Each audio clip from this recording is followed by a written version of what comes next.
Imagine a world where one superpower controlled a third of the entire global economy. No, I'm not talking about modern-day America or China. I'm talking about an ancient empire that, without firing a single shot, brought foreign kingdoms to their knees, all through the sheer power of its wallet.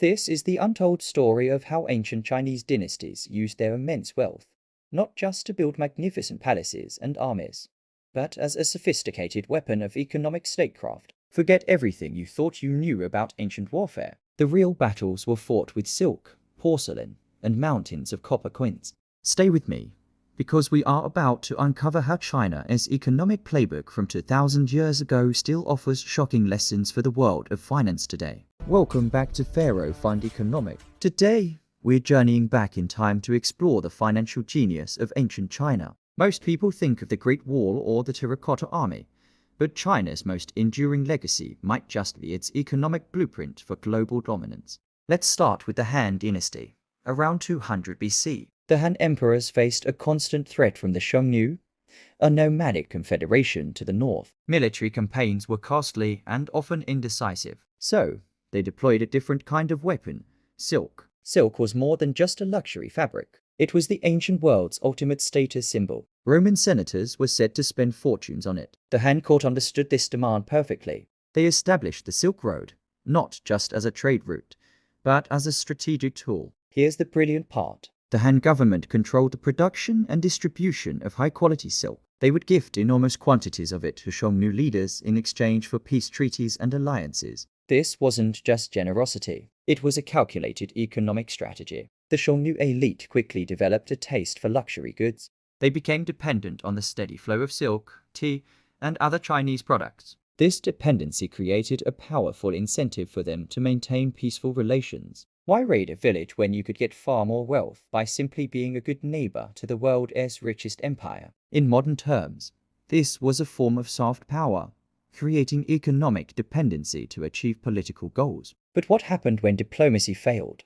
The Han had an answer for that too: economic sanctions. If a tribe became hostile, the Chinese would simply shut down the border markets. Suddenly, the supply of silk, iron tools, and grain would dry up. The nomadic economy, which couldn't produce these goods on its own, would grind to a halt. This often led to internal strife within the nomadic confederation, weakening them from the inside without a single Chinese soldier having to cross the border.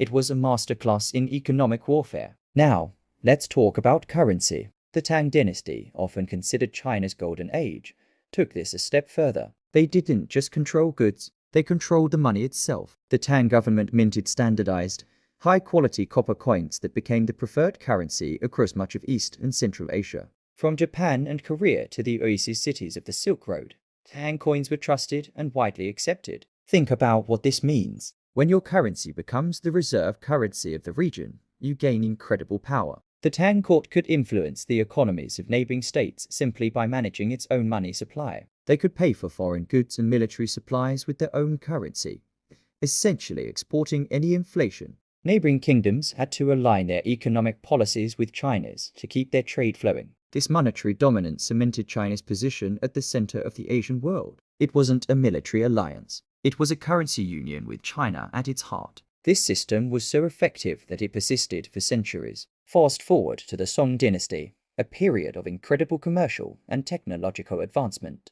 The Song government perfected the use of what we would now call trade imbalances. They imported raw materials and exotic goods, like horses and spices, but they exported high-value manufactured products like porcelain, tea, and advanced metalwork. The key was the value difference. The goods China exported were worth far more than the goods it imported. This resulted in a massive inflow of silver and gold from the rest of the world into China.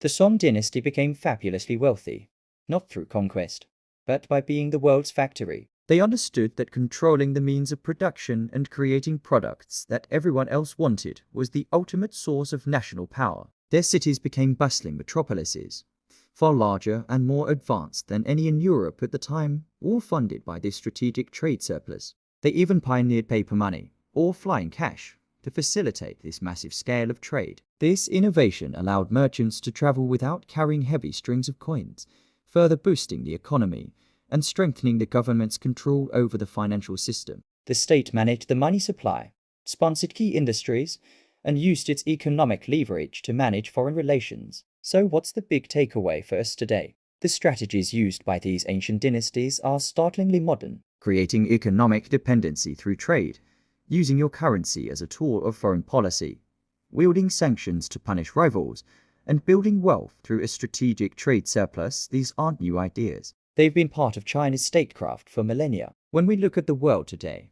we see echoes of these ancient strategies everywhere. We see debates about trade imbalances, currency manipulation, and the use of economic sanctions. The ancient Chinese dynasties provided the original playbook. They demonstrated that you don't always need the largest army to be the world's dominant power. Sometimes all you need is the biggest wallet and the wisdom to know how to use it.